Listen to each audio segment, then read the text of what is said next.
Debati për grabitjen e ndodhur në Rinas është vendosur në tryezën e grupit të socialistëve këtë fillim javë. Burimet i than News 24, sekretari i grupit parlamentar Gramoz Ruçi i ka dhënë direktiva të qarta kolegëve që të njihen deri në detaje me kontratën e koncesionarit të Rinasit, me çështjen e sigurisë, pasi përballë sulmeve të opozitës që do jenë të pritshme, të dinë të mbrohen. Nga mbledhja e grupit mësohet se dy deputetët antar të Komisionit të Sigurisë, Piro Lutaj e Paulin Stërkaj, kanë kërkuar që hetimet të thellohen për të zbuluar të vërtetën e ngjarjes. Madje Stërkaj ka shkuar edhe më tej, duke thënë se kjo është grabitja e tretë e bankave dhe nuk përjashtohet mundësia e vjedhjeve nga njerëz që mund të kenë lidhje me bankat.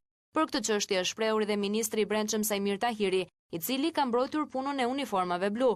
Burimet i than News 24 se ministri ka bërë të ditur deputetëve se njoftimi është bërë me vonesë dhe se reagimi ka qenë shumë i shpejt, por pa rezultat. Pothuajse të njëjtën linjë, Tahiri e mbajti edhe jashtë dyerve të Selis Roz, kur u pyet nga gazetarët, ndërsa shtoi se domosdoshmëri është rishikimi i kontratës koncesionare. Kanë treguar dobësi themelore të sigurisë për shkak të përgjegjësisë direkte të koncesionarit dhe asaj kompanisë që paguhet nga taksat e shqiptarëve për të ruajtur sigurinë në aeroportin e Rinasit. Dhe ndërkohë ka dështuar ta bëjë këtë punë. Ose të kontraktohet Policia e Shtetit dhe ta bëj atë detyrë Policia e Shtetit, ose pastaj të rishikohet në themel kontratë koncesionare, sepse në këtë mënyrë nuk mund të ecet përpara me lojë të paprincipshme publik, me ku kam shefti, kush e ka fajin e kështu me radhë. I vetëdijshëm për ngjarjen e rëndë, Tahiri nuk i heq përgjegjësitë e saj dhe policisë së shtetit, por kërkon që gishti i akuzës të mos drejtohet drejt saj në çdo rast.